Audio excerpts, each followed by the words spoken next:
আপনি আরেকটা ইন্টারেস্টিং বলছিলেন ট্যারট কার্ডের কথা। ট্যারোটা হচ্ছে এনার্জি রিডিং।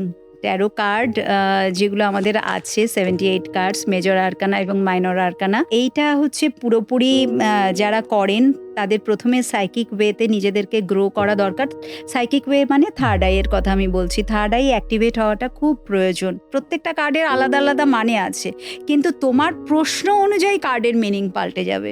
সাপোজ তোমার ক্লায়েন্ট এসছে, সে তোমাকে বলছে যে প্লিজ বলো না ও কবে আমার সাথে কমিউনিকেট করবে, বা এই মুহূর্তেও আমাকে নিয়ে কি ভাবছে, যেটা নাকি ট্যারোতে মানে খুব ভালোভাবে বোঝা যায়, একজন মানুষকে চেনা যায়। এখানে একটা ব্যাপার আছে, ধরো ওই মানুষটির সাথে তার কোনো মানে যোগাযোগ নেই, এবার তুমি তোমার মনে যা খুশি বলে যাচ্ছ, সে কিন্তু সে ভাবছে বাবা ও আচ্ছা ও আমাকে নিয়ে এটা ভাবছে, এটা ভাবছে, বা কি দারুণ তো। হ্যাঁ, যদি পজিটিভ ভাব বলে তো বা এত কিছু, যদি নেগেটিভ বলে আচ্ছা তাহলে ইস আমার কথা ভাবছে না। তুমি কি জানতে পারছো যে সত্যি সেই মানুষটি তোমার কথা ভাবছে কিনা? যদি ভাবে তো কি ভাবছে?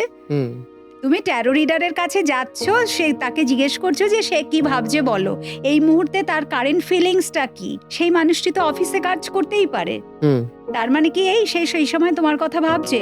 অবভিয়াসলি ভাবছে না। মানে আমার কাছে ওই যে বললাম না, লেখা চলে আসে। আমি যেটা বলছি যে তোমার পার্টনার তোমাকে নিয়ে সেই এইগুলো ভাবে, তখন সে অপোজিট থেকে বলছে আরে দিদি তুমি জানলে কি করে? যেখানে আমাদের ধরো ফুল কার্ড আছে, ফুল কার্ডের মানে হচ্ছে নিউ বিগিনিং।